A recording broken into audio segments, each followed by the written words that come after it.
Cyclones. My name is Morgan Fritz, and I'm your student body president. Today we are here with the Iowa State University Police Department and Chief Newton, who's going to tell us a bit about what he does here. A little bit about the police department, or the Department of Public Safety. So the Department of Public Safety here is made up of three areas: police, parking, and risk management. Today I think we'll focus in on the police side of things. So we have our Field Services Division, which is our patrol officers that you see out and about most of the time on campus. They're out, contacts, interactions with students, writing citations, going to parties, all of those types of things that you would imagine that we do here. We also, on the Field Services side, have a 911 dispatch center. A lot of people don't realize that. We also have our special events and training unit. We have a lot of special events on this campus: football, basketball, 5K runs, anything you name it, that area is responsible for it. We do a lot of outreach effort. That's also where our mental health advocate and her canine partner Zosha are housed out of. So what I'm hearing then is that you're not the one who's giving me all the parking tickets. I am not. We do have a great group of student employees that are out making sure that people are parking legally on campus. It's okay, I deserve it. This semester it's actually not been a problem. We also have our Story County Sexual Assault Response Team, which is out of the Department of Public Safety as well. People are always surprised to hear that we have 15 nurses on staff. So we really are a well-rounded police organization. And I see on the police cars here, you have the green dots. Can you tell us a little bit about your partnership there? Yeah, so a number of years ago, through the help of student government, worked with the institution to be able to put green dots on the squad cars. We want to be an active partner in that program because the green dots represent the good things, the interventions that are happening on campus. We made an effort to always have every one of our new squad cars that comes out has the green dot on there, and to show that we here at the department are active participants in that program. And then Chief, if you could talk a little bit about the Safe Ride program and how students can take advantage of that. Safe Ride's been one of our most popular programs, as you can imagine. The first step for any student would be to download the app, but don't use the service like an Uber. This is for a safety and security service. It really needs to be for those that feel uncomfortable walking at night. We generally have about 20,000 riders every year, and that's a service that is important to this institution. Okay, hello, my name is Carrie Jacobs. I currently serve as the Interim Assistant Chief for Iowa State University Police. Thanks for joining us, Assistant Chief Jacobs. I was wondering if you could give some insight onto the EIO program at Iowa State and what that does. Absolutely. The Engagement Inclusion Officer Program, otherwise known as our EIO team, is a group of approximately 12 officers plus one, which you'll get introduced to in a little bit. It's a group of officers that specifically are designated to reach out to some of our marginalized communities, particularly very important right now, just considering everything that's going on in the nation right now as it relates to policing as well as our community. If students are interested in reaching out directly, isupd.eio@iostate.edu.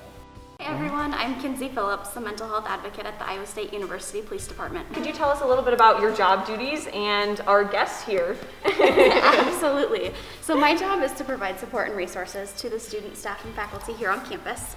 Sometimes that looks like going on welfare checks with officers. Sometimes Zosha gets to tag along on those. Or it might be just connecting students with different departments on campus. Zosha is a certified therapy dog.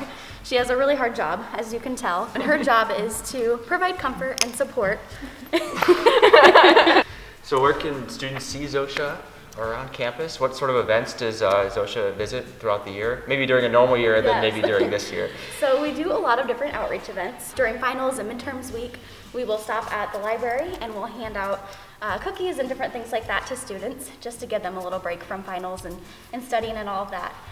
We also do some different things for freshman orientation, and we just get to hang out with students a lot and provide some comfort to them, which is really nice. So what steps would you encourage a student to take if they're in a mental health crisis? So if you're in a mental health crisis, we definitely recommend calling dispatch. Our officers can always go out and check on you, depending on how you're doing. They can transport to the hospital, or we can just provide different resources that are on campus. I will always follow up with that person later that day or the next day, depending on when that welfare check takes place, and make sure that they're connected with different departments on campus, like student assistance, student counseling, and those places. So some of the officers' uniforms look a little bit different this year. Could you tell us, what the change is about? Last year we actually started working with students on campus through a design class to look at ways to redesign our uniforms and make them more friendly to the officer, because, we find that officers have a lot of back issues, a lot of hip issues. There's also a research study that came out of the University of Wisconsin-Eau Claire that really looked at officers and the equipment that they're wearing, and we found that load-bearing vests made for a healthier officer, an officer that felt more comfortable. It has helped tremendously with a lot of people that have any back issues, hip issues, things like that. Most officers carry anywhere between 30 to 35 pounds in equipment. That's a lot of weight to distribute around your waist. This has helped tremendously with any pains in hips, knees, and stuff like that. And we have a lot of officers that end up going to chiropractors and things like that. Normally on a college game day, we are working almost probably 10 to 14 hours. So having that around your waist can really put a damper on your back and your hips. So putting a lot of the heavier stuff onto my vest helps distribute onto my shoulders and across my body. I've seen quite a few changes also. I visit my chiro sometimes twice a month, and she's even noticed how much my body has changed just in the few weeks that we've had these. And it's really cool to hear that was helped, being designed by Iowa State students too. Yeah, the students, if you go into the armory, you can see a lot of the work that they did in their projects. They've actually pitched a whole bunch of things that could definitely revolutionize the equipment that law enforcement is wearing. And so we try really hard to partner with our design students and all students. Engagement with students is really what we're about at Iowa State.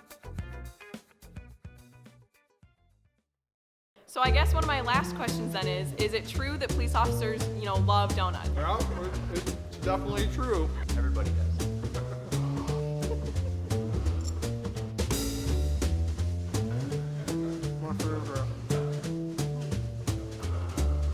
All right, case closed, I think to do. Yeah, so I'd just like to thank Chief Newton here for having another fireside chat with us. It was really good to get to know the Iowa State Police Department and, a little bit of what they do for our campus. Thank you, we appreciate you coming, and any students who want to reach out to us, we're open to have a conversation anytime.